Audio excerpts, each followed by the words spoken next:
Hello everybody, καλησπέρα σας. We are now in the series of lectures on the Arab-Israeli conflict and particularly on the war of Gaza and the Middle East politics. It's a series of a number of lectures that we are having with great academics and leading personalities in this field, and we've sensed and we felt in CEMMIS that this is the best way to have a global view of what is happening in the Middle East, and also to examine these issues from different angles and perhaps from points of view that were not we're not aware of. So we are now having one of them, and we have Dr. Shihade with us, and I would like Zakia to welcome him in our lectures. Dr. Magid Shihade, we're very welcome. We're very honored to have you here. This is, as Mr. Professor said, part of our series. It's the first series out of 2025. We are here today to speak about your work, which is settler colonialism, one of the most timely issues given the situation in the Middle East. Stavros, I will give you the floor before giving the final floor to Professor and Dr. Magid Shihade. So, Mr. Shihade, thank you very much again for joining us for this lecture. A few words about Mr. Shihade. He's an independent and interdisciplinary scholar.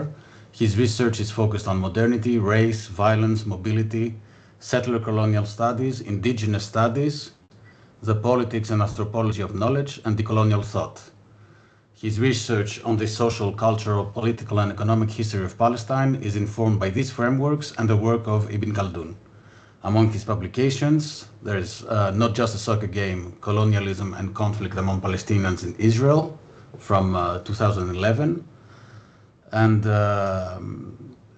one of his most recent articles is Decolonization Despite the State, on Not Reading the Ibn Khaldun in Palestine article. So, Mr. Shihade, the floor is yours. Okay, thank you all. Stavros, Zakia, and Rosos, and everyone. And I hope that the discussion will create something for, engaging people who are involved in the center that you have. And I have been giving this talk for a year, which is built on my articles that I have published in 2015, 14, 16.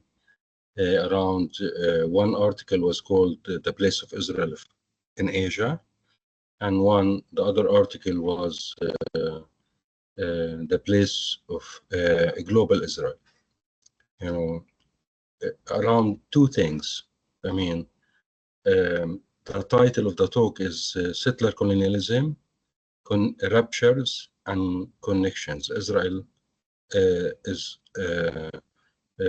and Palestine. I argued in my articles that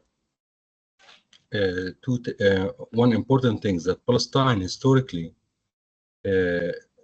geographically, even before religions, what we call religions, Christianity, Judaism, Islam, Palestine historically was a center of connections. It's the shortest country, the shortest geography that connected Africa, Asia, the Mediterranean, the Red Sea, and beyond. And it's not by accident that a lot of even ancient empires, the Romans, the Greek Empire, the Persian Empire, the Egyptian, the old Egyptian, ancient Egyptian Empire, and so on and so forth, they always wanted Palestine to take charge of it because it connects them quickly between so many places. One, two, it's also rich with a lot of things. If people think Palestine is poor, no, it's not. You know, it's rich with a lot of agriculture, with minerals, with sea, with everything you want. You know, you come to Palestine easily, wherever you go, you can find something to live on. And that's really very specific compared to a lot of places. I know, I mean, I traveled and lived all around the world, and I love a lot of places, but here it's very specific. That's one. Two, in the article when I say documented archives from European Western leaders and also Zionist leaders later on, that the Europeans always wanted to create Israel in Asia. It was not the Zionist movement. The Zionist movement came later on that kind of game. Why is that?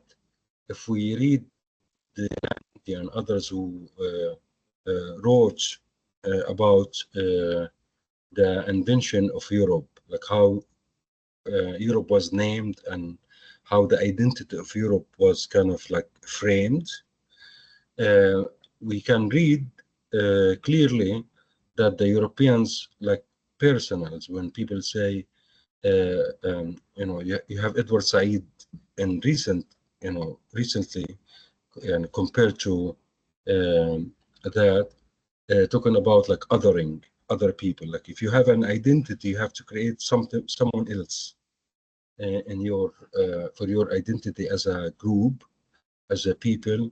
And then in the invention of Europe, the identity of Europeans was framed by officials and scholars in Europe at the time to name Europe as something, let's say, a progressive, it's a kind of liberal, etc., etc., etc. And then the opposite of that was, the main opposite was the Arab. And you could read that in the book called The Invention of Europe. Of course, and there is a lot of other books that talk about why is that the case. Because mainly Europeans in general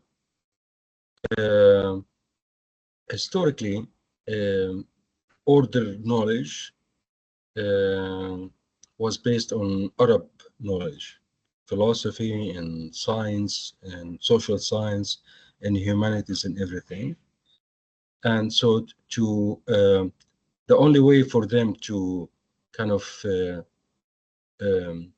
genocide the knowledge of the Arabs who contributed to Europe in everything, and we could talk about that, was to frame them as kind of primitive, etc., etc., and knowingly also that the Arab culture was the only culture that dominated Europe economically and militarily. Even there was Europe was never colonized, and I talk about that, how also Arabs also colonized.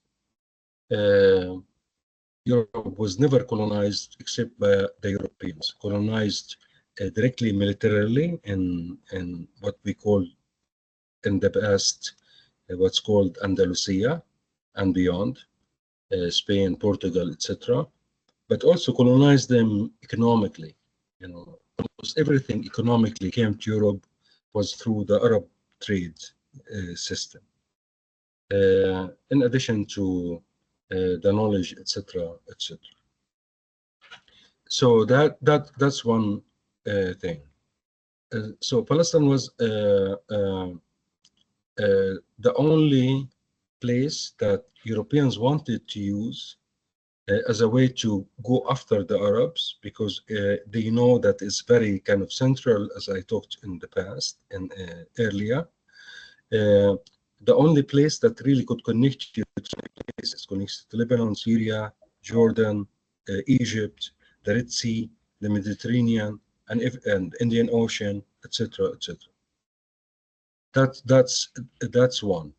Later on, the Zionists jumped on the wagon of that European play. You know, when Napoleon colonized Egypt in the 19th century, 18th century, he was not happy with enough of just colonizing Egypt. He wanted to go after Palestine, empire before him, and he was defeated there. And the same thing happens. That's what it's related to something I'll talk about later. Why all empires end in Palestine, whether they are, you know, Asian empires or Western empires, European, etc., or African empires. The only difference that Israel made compared to other settler colonial spaces was connecting, and that's part of this kind of ruptures that Israel also created, not just locally in the region. Before 48, people in Palestine were going through all kinds of connections in the region, and with Europe, with Syria, with Lebanon, with Egypt, with Jordan, with Yemen, etc., all around. 48 came to kind of dismantle or to block, to rupture all these kind of connections, in addition to the ruptures that were created internally. It really ruptured the connections between Galilee and the West Bank, Galilee and Jerusalem, Galilee and Gaza. So the unique thing about, you know, specific thing about Israeli settler colonial structure compared to, say, let's say, to the American or to the Australian or to the Canadian, even though religion is part of these all places, which I lived in and studied about, and I taught in all these places, that Israel officially made the state as the state of the Jewish people.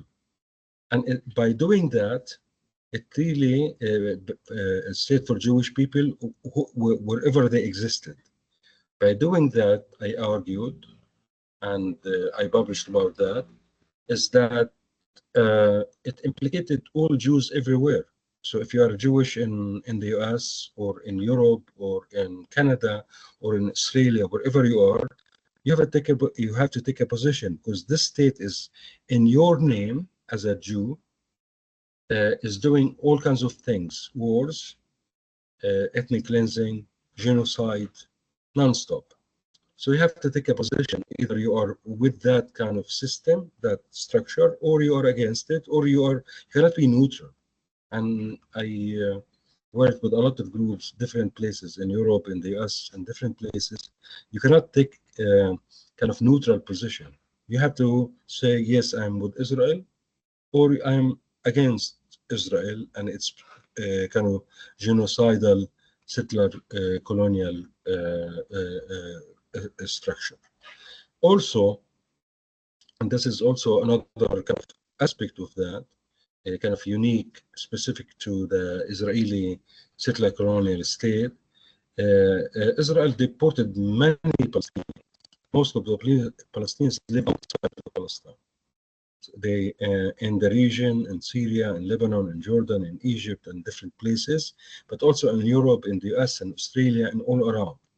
And making Palestinians kind of like global makes these people also one, connected to Palestine. Definitely, they cannot really completely forget about their origin, the place they were kicked out of, or their parents or the grandparents, and then they get engaged in also political issues around Israel, Palestine, wherever they are. And we see that, and what we see is happening today on the streets, on campuses, in different places. And this is part of my kind of like work.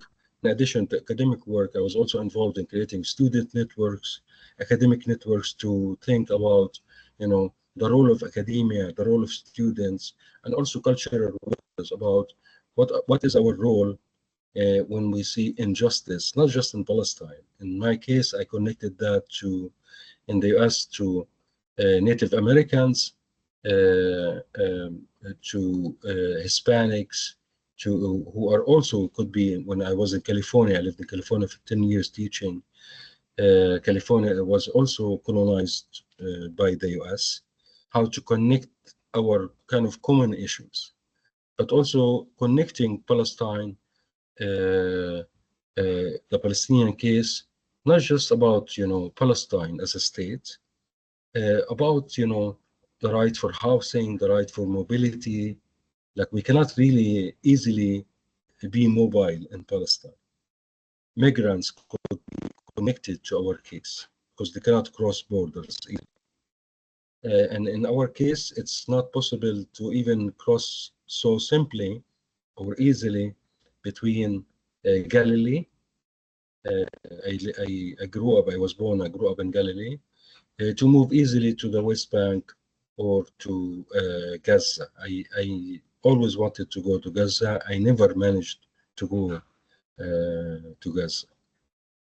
And I feel privileged even without being able to move so easily compared to people in Gaza that have been killed and displaced and injured, etc. So I think,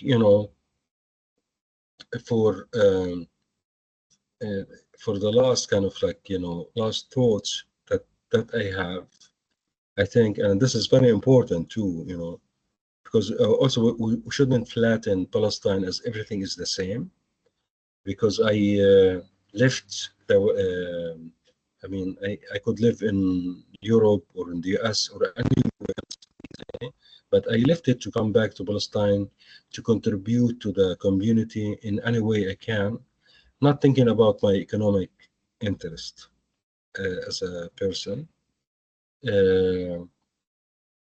and to engage with centers, communities, universities, and so on, and how also our universities, and maybe that's something you could maybe relate to or discuss later, about academic centers and universities and how they are, are they really,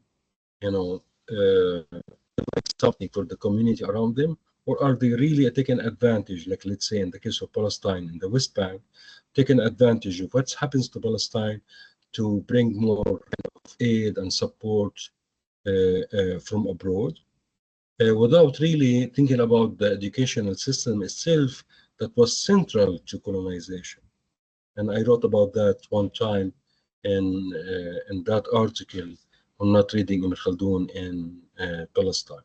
How our system is a copy-paste of a Western system that was completely kind of exaggerated by the American academic system, that is aimed at really indoctrinizing people, not liberating people's thoughts, and also just making money. It's a business more than really about education and so on. That how things were in the past, when Ibn Khaldun, that I use, and he's one of many hundreds and thousands of scholars at the time, when at his time scholarship and knowledge was about really to liberate ourselves and to know and what to make. And Timothy Mitchell, in his book Colonizing Egypt, Timothy Mitchell is a scholar that is at Columbia University in New York, and he's Scottish in his background, writes how, it's the book is very interesting, and I hope people will read it. It's not long, very short book, about less than 100 pages. How the British, when they came to Egypt, when they realized to colonize it, that especially there was a battle in Alexandria, when people did really accept the British invasion and fought back. And the British really demolished a quarter of Alexandria. And Alexandria is larger than Palestine, space-wise. And then later on, the officials, both militarily and political officials, and he found that in the archive, were discussing like, how is it that these Egyptians didn't accept the British colonization? So they argued that, you know, we thought that they should be happy that we came to colonize them, and they were kind of like submissive people, based on the book itself, and it's all recorded in archives. But not accepting that and fighting back against the British, the official British conclusion was to introduce two things into Egypt. One was militarily, police, intelligence, etc., to control the people, and two was education.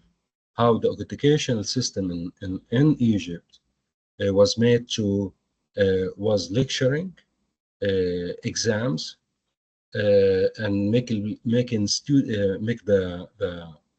addition to making the students very afraid all the time of this kind of the professor, the teacher, in addition to the content of what are they taught in these classes, from the elementary school all the way through the university. And this system was copied and pasted also in Jordan, in the West Bank, and also all around Palestine, but also everywhere else. And Sayyid Hussein from Malaysia, may he rest in peace, wrote a long time ago about that. One of his books was about the kind of the myth of the lazy Asian or the lazy native, and the other one was specifically focused on sociology and how we in the third world, in quotation mark, we copy paste ideas, questions, methods in our research, not just in teaching, etc. So I will stop here, and I think also to end it with, people asked me like on TV and radio in the last 2 days about what's going to come. My argument was then, in the last 2 days, but also in the past, that ceasefires in settler colonial structures are only temporary.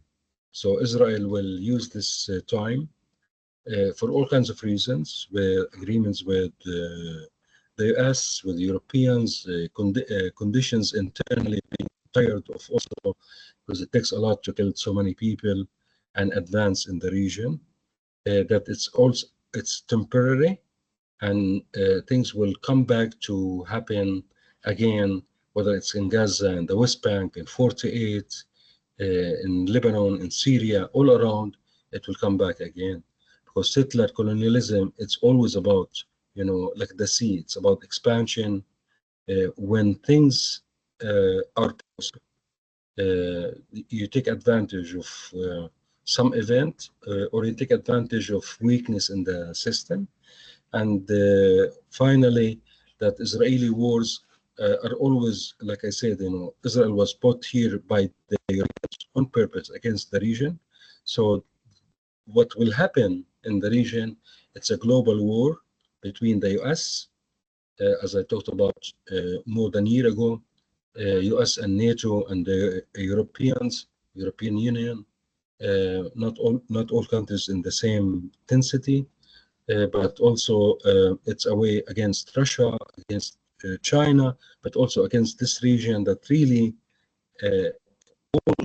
every civilization, every empire wants to focus on it, and I will take control it. And I will end here, and then we'll talk, and hopefully the group in your center will listen to our discussion, and also maybe you could share the email that I sent you for people who might think about things later, like they want to work on something, develop it, ideas, etc. And thank you. Thank you very much, Mr. Shihade. I'm sure we have a lot of questions. Thank you very much for your presentation. Professor Roussos, do you have any questions to start with?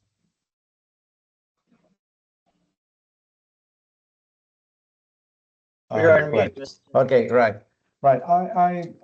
It was I was very much pleased of your talk. You pointed a lot of things in a very short time, I suppose, and two things strikes me more than others. The first is the role of education and the role of, let's say, the struggles within education. What we have seen now in the States is that we had a very vivid movement among the students and some of the faculty members, in order to uh, let's say bring the Palestinian issue into the classes and into the curricula, and also to in a way struggle against colonialism, settled colonialism in the curricula. This is first.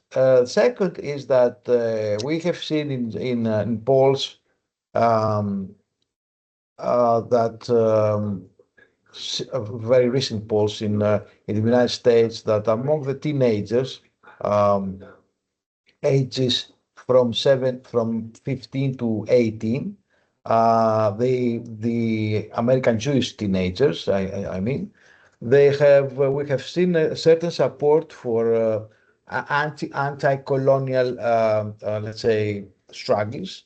There's a most surprising percentage of 45% who are looking sympathetically to Hamas, and which is something that nobody could surprise us all. And also there are a lot of people, about 65%, to ask for a solution, and for a ceasefire. That was by poll before the ceasefire. So my question is about these two things, about the education and the students and the movements. What do you think should be the next step of these movements? What you think that it is um, something that people should do about it? What the Palestinians should do, and what the Palestinian diaspora. This is my second thing that because you talk about this the second thing that strikes me is that you don't talk only about the what is happening in Israel Palestine these days, or what is happening with certain colonialism in Palestine, but how this is connected to a global phenomenon of certain colonialism. Um, what do you think about Palestinian diaspora? We are under the impression, at least here in Greece and in Europe in general, that the Palestinian diaspora has not actually advanced a political practice that is going against this settler colonialism and its ideology. Do you think the same? What should the Palestinian diaspora should do about it? And the last question, which is a bit of, let's say, student question, let's say. Do you think that the what is happening in Palestine has parallels with South Africa, where the apartheid system and the Afrikaners system also at that time um, thought that this was an Afrikaner state? It's not a state that the state belongs to the Afrikaners as the state belongs to the Zionist Jews, as we have, or the Jews as we have it in Palestine. Okay. I mean, I will start with the last one, and then I will go back. And I think, I mean, I have a lot of connections and have been working with students and faculty groups all around, and cultural groups, including in South Africa for a long time. And I was in South Africa even after, apartheid, and I went for, it was a series of kind of, not lectures, but kind of like doing a week of talks with the faculties around certain issues. My case was on Ibn Khaldun in Africa, like how Ibn Khaldun is very connected to Africa, even though people think of him as kind of like anti-black or anti-African.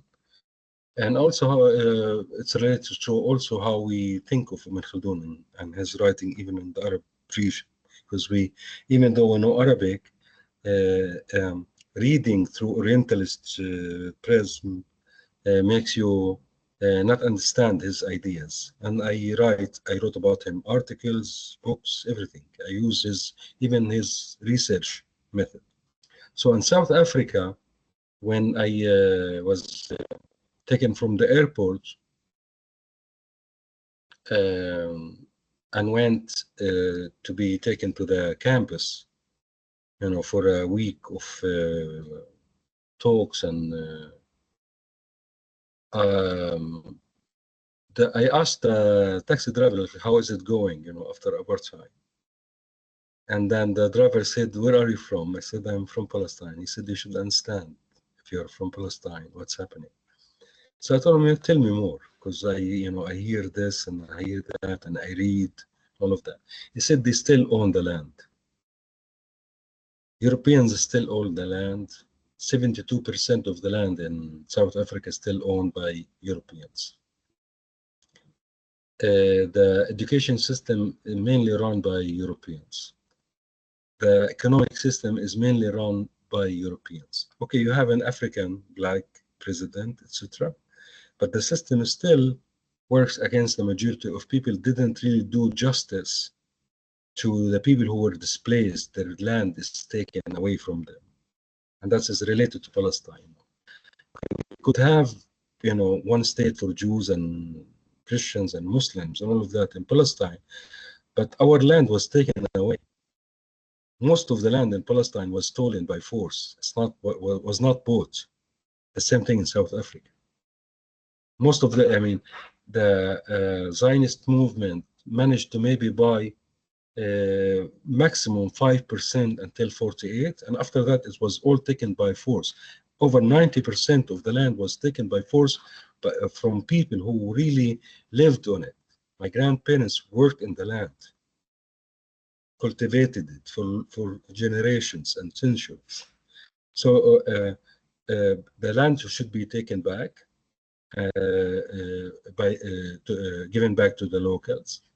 The system itself should be shared on all levels, economic, academic, and everything. And that's very difficult for settlers. If you ask, European settlers in Canada, give the land back to the natives and go and live in Canada as equal, it's very difficult. Because settlers is not about, living in equality. Settler colonialism is about domination. It's about rupturing the local structure. It's about eliminating the local structure, including the physical, not just eliminating the idea of, Palestine, in the case of Palestine, but eliminating the physical. And we see that, what they did, this is in the recent year. It was on TV clearly. The Israelis, it's about, they are going after every child. It's not about fighters. Every child, every doctor, every person. So that is how I think. Going about, the role of education, I talked about that. Education in Palestine should be not about exams and lecturing. It should be about liberation. It should be about critical reading, critical studies, wherever they are, from Asia, from Africa, from Europe, from different places, not just kind of like superficially going over them, but really engaging with them, getting with Paulo Freire. I connect Paulo Freire about education and liberation. I connect him to Ibn Khaldun, who talked about there were two schools in the past that we're talking about. One was indoctrinating students, the other one was about thinking. We talk, but then later on we engage in discussion, ideas, writing papers. It's not exams. And exams, it's policing. It's about the banking system that Paulo Freire wrote about. And the same thing in the West, and I did that. So when I was in the US, I started my life in Germany, West Germany at the time, and then I went to the US in different places.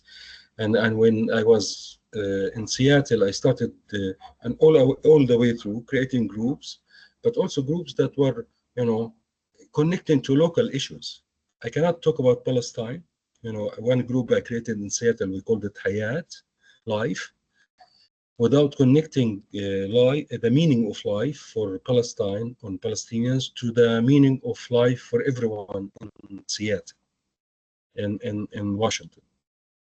It's about the right to education, to healthcare, the right to mobility, the right to that no one should take away your land.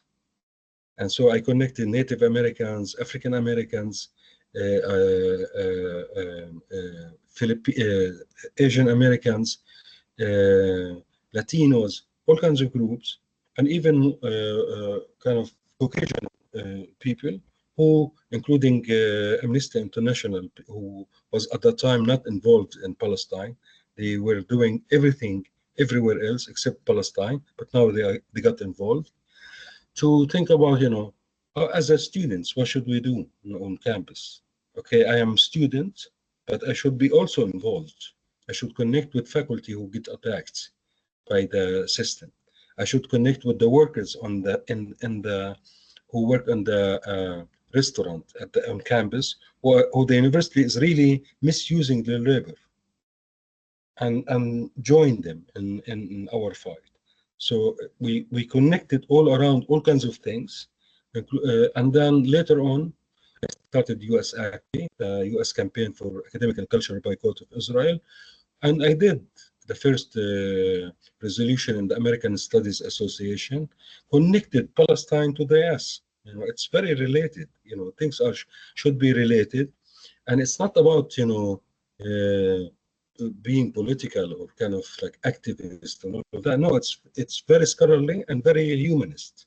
It's very, so I did, for example, one of the things, I created a class called Settler Colonialism and Comparative Perspective. And I put US, Israel, Australia, which a lot of people do a lot, but I included Israel to tell them how the system is very connected. If you read settler colonial studies, it's if you apply this story to what's happened in Palestine, it's very connected. What the Europeans did in Australia is the same. The difference, I talked about it before, there are differences and uniqueness in each specific place, but they are all related around displacement, about a group coming from outside, claiming the land for its own, for all kinds of reasons. Europeans, when they went to Europe, to the US, they also claimed that Native Americans were not from there. They were kind of like, nomads, and I wrote about that. And there is this called the Asian theory, that Native Americans were coming from Asia. They are not real, Americans. So if they are kind of occupiers, we could occupy them. That's one. Two, instead of saying we are going to the old Holy Land like the Zionists did, they said we are going to the new Holy Land, and it's all recorded. It's kind of God's promise to create a new Holy Land in the West. So Europe created settler colonies in Western countries, in Asia, in Australia, in Canada, and in the US. And also it created, as I argued, another Holy Land in Palestine, because there is no evidence, and there is a lot of writing by Israeli scholars from the 70s, by Arab scholars, by European and international scholars. There is no evidence to the story of the Old Testament. And I studied also comparative religion. Religion is not about, and I used Ibn Khaldun, arguing in that article, and in the new article I will expand it to other religions, but in that article, arguing against the idea of taking text literally, and the idea of religion and the state. And in Ibn Khaldun's case that I wrote about at the time was engaging with Islam and the state. So I argue in that one, based on Ibn Khaldun, in 6 centuries, more than 6 centuries ago, that religion and the state are not connected, and the religious texts are not to be taken literally for many reasons. That could be another, maybe another discussion or another lecture and engagement another time. And the same thing with other religions. You know, we all know that the Old Testament is manufactured for specific religious reasons. It's not really based on accurate historical, geographic things. And this is not my opinion, it's scholarship. Tens of articles, hundreds of articles and books about that written by Israeli scholars. And the same thing with the Christian text, you know. There is difference between Jesus himself, who grew up in Galilee, supposedly, next to where I live, and between what Christianity became later on, specifically when it was adopted by the Europeans, and specifically by the Roman Empire, and later on used to as a way to justify colonialism and invasions. And there's a lot of writing about that as well. So education should be critical, and it's not comfortable. It's not comfortable to talk about Islam in a critical way in Palestine, and I faced a lot of issues in Palestine about that. Definitely, it was not easy to talk about critically about Christianity in the educational system in Europe and in the West in general, because people are really attached to a lot of things because that's what they learned. Even though my background is Christian, and I'm supposedly Greek Orthodox, but I don't take things literally. And we're not religious in the sense of, because a lot of people think everyone in Palestine is religious. It's not true. Most of us are not religious. We belong to a certain religion by birth, Muslims, Christians, etc. But we don't really practice it as such as people think. I found in my case, traveling around the world and living in different places, the US, for example, the society in the US is much more religious than even Iranians. When people think of like Iran, and I know both places, even Pakistan. I lived in Pakistan, not just traveled. I lived in Pakistan for a year. People are less religious in Pakistan than they are religious in the US, and that's also something to and I engage with people when I used to take one of the classes I taught for more than 15 years, Arabic, let's say, one of the classes. So who came to the classes were two versions, three, Arabs or Muslims who wanted to learn their own kind of language, two people who want to work in the military, so they wanted to know Arabic to come to the Middle East to invade, and then three Christian fundamentalists who wanted to learn Arabic to come to convert people in the region. So I switched their head, one through switching how we think of Arabic itself, two, my experience in learning languages, and I learned, German, I learned Arabic, I know Arabic, but I learned Hebrew, German, English, Persian, French. That to learn a language, you have to not to be racist towards that group, I'm not going to learn German to dominate Germans. I have to be open. Even though I don't understand them, and I think I thought in the past they are weird. They don't say hi like the Arabs, etc. Come over, let's be friends, etc. I need to block that kind of these biases and be open about their culture and learn it through them. Through their and Germany is many cultures. I lived in different places in Germany, and they're so different. You have so much difference between Cologne and Munich. And I lived in Cologne for 2-3 years and in Munich for 2-3 years. And I traveled all around Germany. In Italy itself, in Greece itself, you have so much difference between, Saloniki and Athens and the islands, etc. And in Palestine, between a village and the next village, next to each other, you have so much difference in the accent, in the words that we use, and also in how we live, how we act on a daily basis. So I broke that down, and then I used, because part of the language, in the book itself, these are university textbooks. Third of it, it's about culture. They argue in that introduction that you should introduce the culture that you are familiar with. So I introduced Palestine. I brought the film. We watched the film. Within the semester, most of them became at least not anti-Arab or anti-Muslim, and most of them became open about the question of Palestine. Most of them. I taught Hebrew, the same thing, Jewish Americans, which related to one of the points you made. From 50 students, mostly 1 or 2 who really didn't switch their position because they learned Hebrew to become pro-Zionist, etc., etc. And then they switched through the class and through the discussions. Not just the language is not about just to learn I am, grammar and language, but it's about culture, etc., and about history and about location. And even the ones who didn't, 1 or 2 or 3 maximum from 50 students in the class, later on they email me and they say, Dr. Magid, we're very sorry we made a hassle for you in that semester, and we switched because we realized what you were giving us through Hebrew.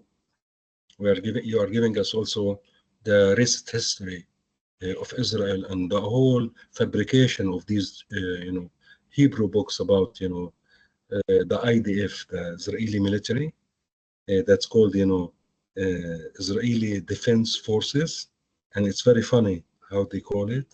It was never defense forces, it was always offense forces. So among other things, that they cover up, and even language, when you teach language, whatever it is, you could really push into students all kinds of ideas that could really colonize their way of thinking or orientalize their way of thinking. So that's important for the academics to be aware of. And if they don't know, it's in my case, for example, something, when I talked about South Asia, also, I brought people from South Asia as guest lecturers to talk. One time about Bangladesh, one time about, India, one time about Pakistan, one time about, Iran, Afghanistan, etc. Instead of to read it through this kind of Western scholarship or through Western-centered scholarship, because we have a lot of Arabs who write about the region, our own region, through what I wrote a long time ago, through not just Orientalist way, through self-Orientalist way. We Orientalize ourselves. We think, about our region through what they, not just the text, like I said in Ibn Khaldun, people read Arab text in the past through Orientalist way, but also teach and make studies and research about our region through Orientalist Western centric way. And it's based on the approach or the argument that I learned from Sayyid Hussein al-Attas, who is from Malaysia, quite very famous scholar. I think I covered all of that. And also when we did all these things in the US, when we did the student groups, when we started the boycott campaign, most Arab Palestinian famous scholars either stood against us or didn't support us. And they are now very famous people on TV and CNN and different places. Even some of them appear in Israeli journals, Haaretz, even though they are in the US, Americans. They are not from Palestine 48, from Galilee. And they were arguing at the time, you are doing things too fast. At the time, we started that in the first major invasion of Gaza in 2008, 2009. So Arab and Palestinian scholars that now happily talk about settler colonialism, they were afraid to use that framework when we used it. And we were attacked and blacklisted in US academia, and we were taken to court. I went to court for 7 years by Zionist and pro-Zionist groups. They didn't stand with us, they didn't speak about it, and now when we established the framework of settler colonialism and Israel became part of it, even Israeli scholars talk about it in writing, in articles on campus. Now they come out, these Arab and Palestinian scholars who are big in California and in New York, etc., to use that framework without really have worked for it initially, and that's part of the why things took longer. I think if all these big scholars from Colombia to Berkeley to California to different places in the US have did what we did 20 years ago in the past, basically not just talk and write, but basically be engaged on campus and in academia in a meaningful way, things would have shifted long time ago in the US society, because the US society is very important for the maintenance of Israeli settler colonialism and its expansion and its aggression. Without the US, Israel cannot do anything. Israel never did a war in its own since 48. 48, 56, 67, 73, 82, till today. They cannot do any war on their own, not just financially. I'm talking about arms, about even participating on the ground. And we saw people, and we will go after them in courts. American soldiers who are fighting here, French soldiers who are fighting here, British soldiers who are fighting here, Belgian soldiers who are fighting here on the ground. We'll go after them one by one, take them to court. So that the education system is very important everywhere and has to be connected. We have to be, if we're in Greece, we have to talk about everything. Injustice in Greece itself, and also injustice in Europe itself, and injustice in the world system, and injustice in Palestine. It cannot be just about Palestine. It has to be all connected, and we have a lot of connections. We have a lot of things in common. That was the Dr. Shihade. Thank you very much. Thank you. Thank you. Thank you. I think Dr. Stavros is going to go with a question, and I'm going to leave myself for after that. As a Palestinian, I'll give the floor to the others first. Stavros, would you like to come in with your question? Yeah, thank you very much for yeah. Sorry, Stavros. We don't have much time left, so please try to address Stavros' question, and then remember that I also have a question, okay? So thank you very much for a very interesting presentation. It gave a lot of food for thought.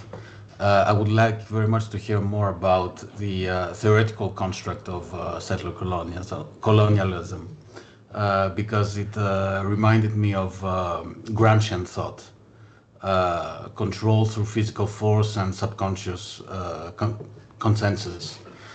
So I would very much like to hear more on, you mentioned control through education, through academia, international academia, setting the stage for the land of the Jews, for Israel itself. What would you say are the main tenets of settler colonialism that are reproduced from cases such as the Egyptian one, which you mentioned, in Israel and Palestine, from 1967 and onwards? And I have a very tiny second question with regard to Turkey. I would very much be interesting to hear your thoughts on how Turkey is viewed today in contrast to 10 years ago and the Mavi Marmara incident and what followed. Thank you. I mean, the settler colonial studies is not just for a while, especially when it comes to Israel and Palestine, people thought it just kind of political talk. No, settler colonial studies is a very established field.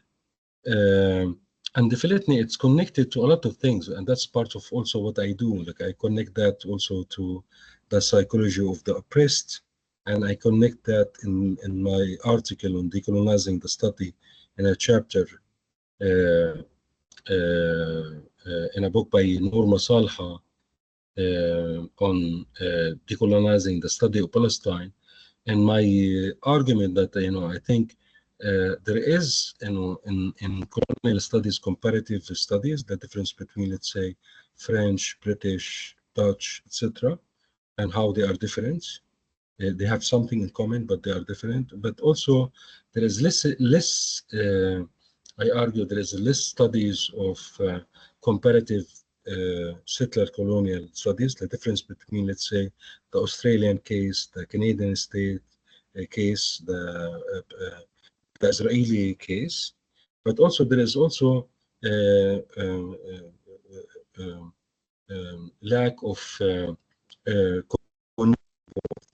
around, especially about the psychology of the oppressed in that case. And definitely,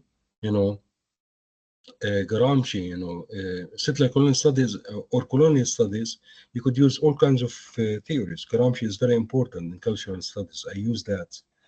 And the whole kind of cultural studies field that was created based on his work.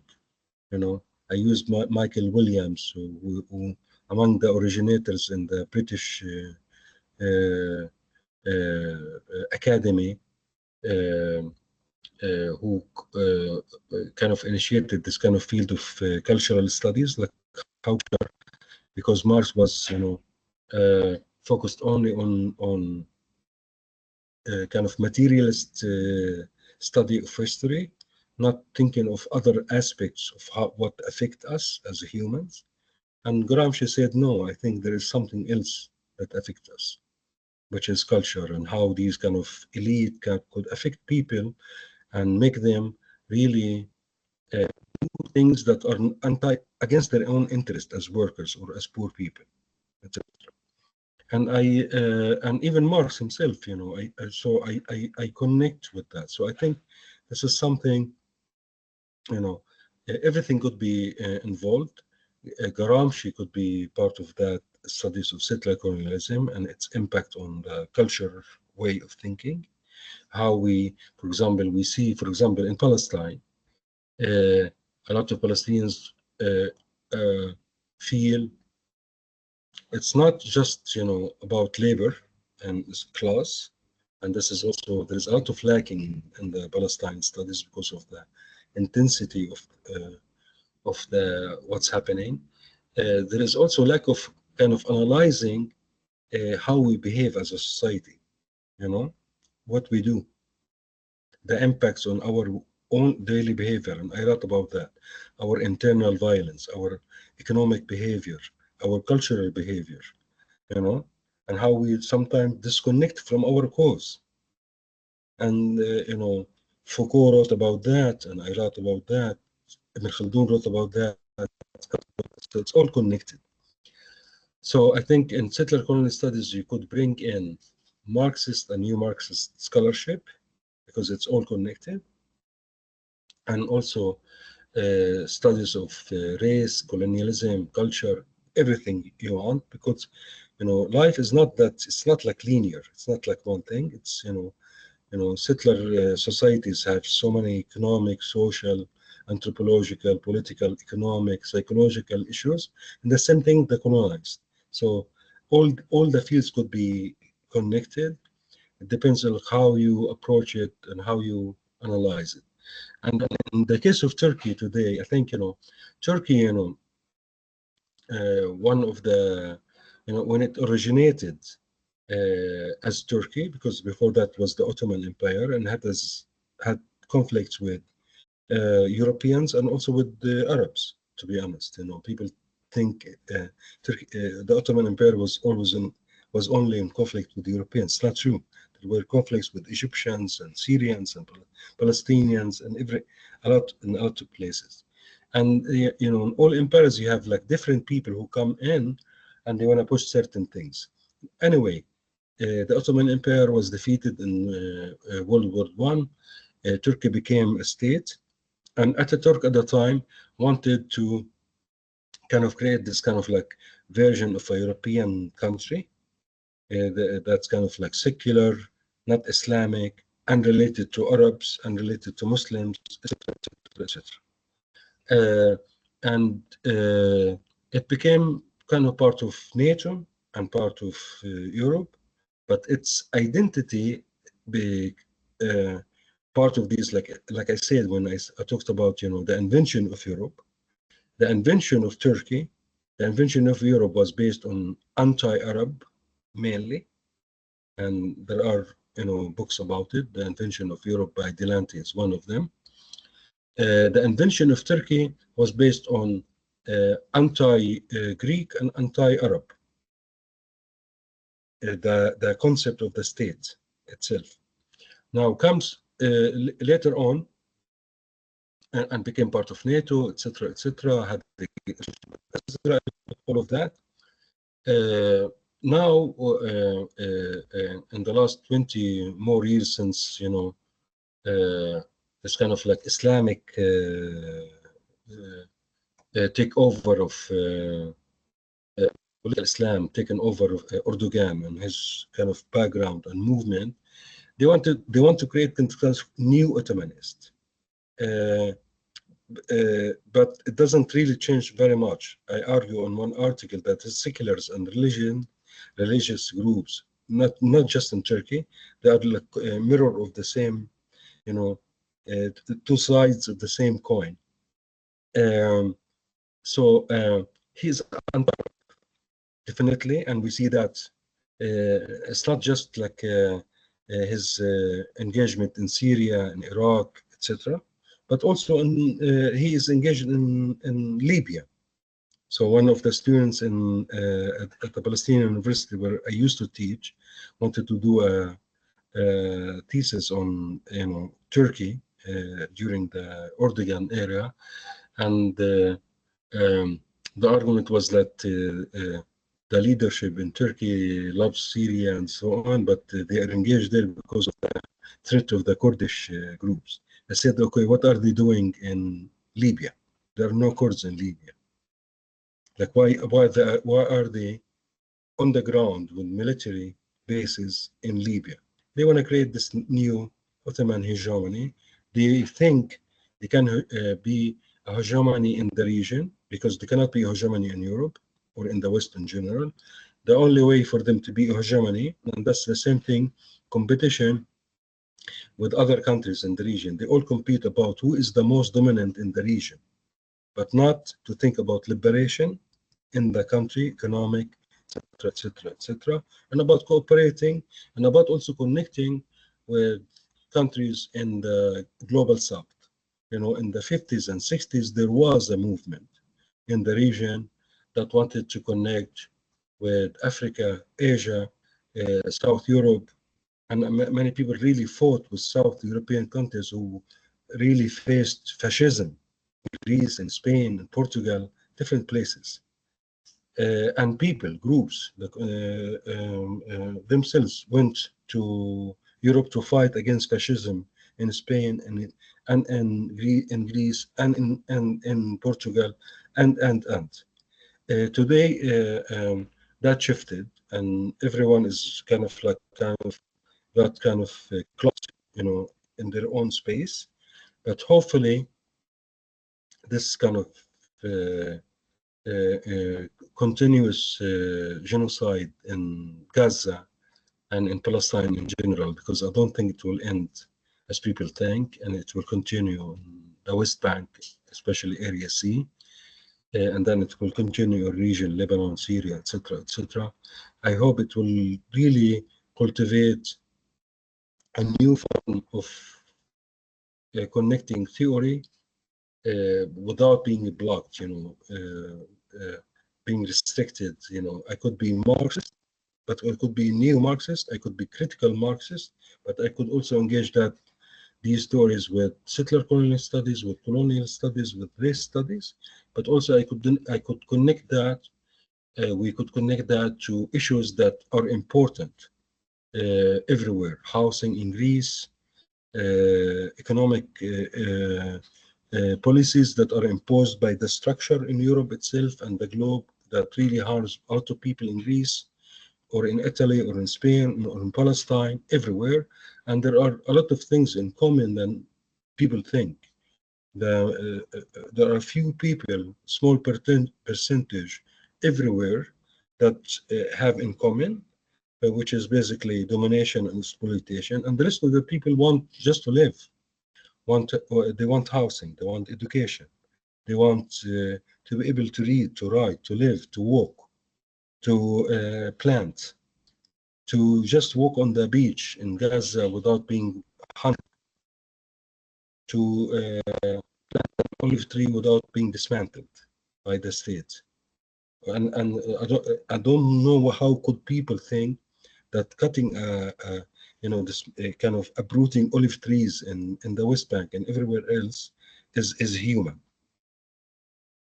How is it related to rights, or how is it related to terrorism as Israelis like use and all of that? It's an olive tree. Leave it. You don't want me to kind of plug, collect the olives. Collect the olives, but leave the tree. So there are, we have a lot of things in common everywhere. And the thing is, the system is making us, everyone is focused on himself or herself, to be famous, to make money, to do this, to do that. And that's what's really disconnect us. And that's part of this cultural studies that Gramsci talks about. Thank you very much. Thank you very much. Thank you. I think now it's my turn. I'm going to take this one. I mean, that was helped into the transition, because my approach is, I wanted to ask you your take on a couple of other things, and mostly it's a more epistemological, question. The notion of critical studies, as well as your understanding of settler colonialism, it's a very important notion that allows us to access the conceptualization of the West towards us. And as you very well said, the US and the West has a very important role in the colonial project in Palestine in general. So I feel like your efforts is to raise awareness, to the West about their practices, in order to bring a new wave. That's my understanding of your lecture today and from your work in general. And definitely, I think that's very important, undoubtedly. However, I would like to hear your opinion about what is, put it this way, do you think it's more important, not more important, if at least it's equally important, to look into our own region, not the global South in general? I mean, of course, the global South and joining our struggle is very important, and this is a very much critical approach, which, by the way, in itself, it's very Western. I mean, it's more of a second and third generation of, non-Westerns in the West. But also, like, what about us, whether it's Arabs or people from the region? I feel like there's much less effort put in connecting our common struggles, let's say, with the Kurds or with the women's struggles within our region. So I think that is a particular, space I'd like you to comment on. I would also appreciate if you mentioned I mean, going back to your, like, the role of the Jewish Voice for Peace, which is one of the, in my understanding, one of the most important movements that together with our, Palestinian understanding of bringing awareness to the struggle. So a little bit leaving this a little bit Western centric approach and seeing what space is there for critical studies to find space within our own region, and also, I mean, if you understand what I mean, it's more of an epistemological, because as you very much said, you mentioned, my colleague very well mentioned Gramsci, but he also mentioned Ibn Khaldun. I think Ibn Khaldun's approach is much more relevant to us than Gramsci. I mean, Gramsci is more relevant for the Westerns to understand our region, but what do we do with our region? We have Kurds, we have the Berbers, we have the Bedouin, we have so many communities we can join, leave alone, let alone, the Black community and other communities in the West, which of course we have a common struggle, but that's much further than our common struggle. Yeah. So how do you feel about that? What do you have to say about that? No, I think, I mean, it's they are all connected, man, because that's also part of, my work is like connecting kind of like epistemology and politics together, because they are not really disconnected. We think it's disconnecting, it's not. And also in some of the writing, I talk about this kind of, there is border studies and border thought,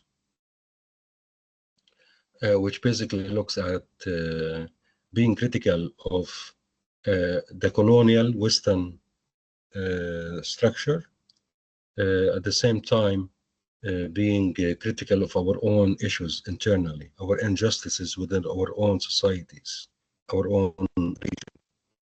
And I connect Andalzua, which is a kind of Mexican-American, Mexicana scholar, and Al-Khatibi, who is a Moroccan, who say they both argue, okay, we should criticize, like in the case of Andalzua, criticize the U.S.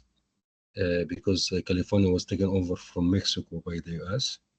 And its kind of policies towards Mexicans, Latinos in general. But also we should be critical of our own kind of internal injustices within our own society. And the same thing, Al-Khatibi, who talks, okay, we should criticize France for what it did in Morocco and the impact it has, because colonialism doesn't end by independence. And that's why I wrote, decolonizing despite the state.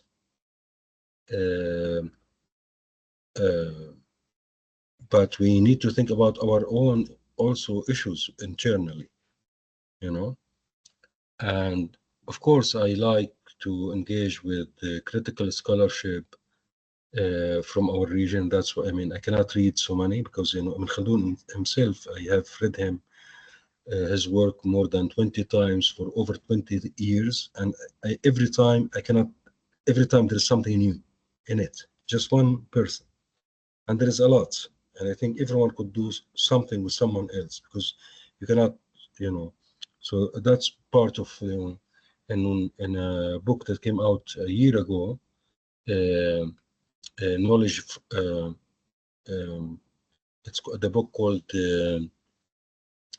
They brought ideas from different countries, from different places, and it was based on my these kind of seminars and workshops that I did in South Africa about Ibn Khaldun and the concept of Asabiya. So the book was to create philosophy outside of the Western thought. And so I'm engaged in that, but it's all connected. And it's not because, you know, even in the past, people think, you know, globalization is new. It's not true. Everything in Europe came through the Mediterranean and everything in the West in general, from science to food to everything, you know, from everything that you think, from food, from clothing, from perfume, from coloring, from agriculture, everything, most of it came through Asia, Africa, through Europe, and then went around. So the globe was always connected. It's not disconnected. So if I find something in Gramsci that's interesting, it's not really copying Western. It's copying someone who was critical of Western. He's not really. So Western, you have this kind of like mainstream Western thought that are racist, and I talk about them, and the same thing in the class, even though universities and Birzeit and everywhere else don't like that, because we should not, you know, and there are studies about it, and there is critical studies within each field, whether political science, etc., etc., and there is also, and critical studies are important. You know, when Gramsci says, you know, Marx didn't notice culture because he didn't, you know, he was kind of like this very linear German thinker. And by the way, Marx took his idea from Ibn Khaldun, and I write about that. The political economy of Marx came from, and they mention him. I mean, a lot of scholars in political economy mention that Ibn Khaldun started this kind of idea about labor and the importance of labor, and I talk about that. But it doesn't mean that, you know, when Gramsci talks about the importance of culture, not just the material effects of life, that Marx wanted to analyze societies and development of history are important. And others talks about, okay, you forgot about race, you forgot about gender, you forgot about that. And then they created all kinds of critical Marxist studies. We should think about them and read them. And then there is also decolonial scholarship in each field that are also engaged with in my classes and in my life. So it's and it's not something that is disconnected. So it's very kind of connected, and it's connected for us, you know, between practice and theory. One, as a person, how I am involved in the society I'm in it. Am I just, you know, sitting in my classroom and then writing and leaving and making, you know, a fame, or I'm engaged with the community around me, like I do as a student, created groups, as a faculty, created faculty groups, engaging with all kinds of groups all around the world from every continent. I have groups that I'm engaged with, every country, almost every country, or as an institution. Are we an island, or are we engaged with the community around us? Do we engage with what's happening around us and in the refugee camps in the West Bank as a university? And that was part of my critique, that we should be engaged with them. We should bring them in. We should go to them. We should not study them as Westerners come and study refugees in the refugee camps in the West Bank. No, we should be going to them and flip the things around and make them themselves. First of all, they choose the ideas, they choose the topics that are important for them. It's not what Westerners tell us what to study refugees is about. And two, bring them as scholars, because they are not like objects of our knowledge. And I wrote about that as well. So it's all connected. I hope it touched on some of the points you made. You definitely did. And I think we took much more of your time than expected. And thank you so much for your contribution in your lecture today. I think it was surprisingly, you know, much more of a philosophical, epistemological topic, you know, and a lot of drawn from your experience, which is very much appreciated that you decided to share that with us. It was an honor to have you. Thank you very much. The Thank you honor very is mine. much for very interesting conversation as well. Thank you, and we are keep in touch for further perhaps cooperation on this subject, particularly on the subject that we are all here working with, which is the academia and the universities, and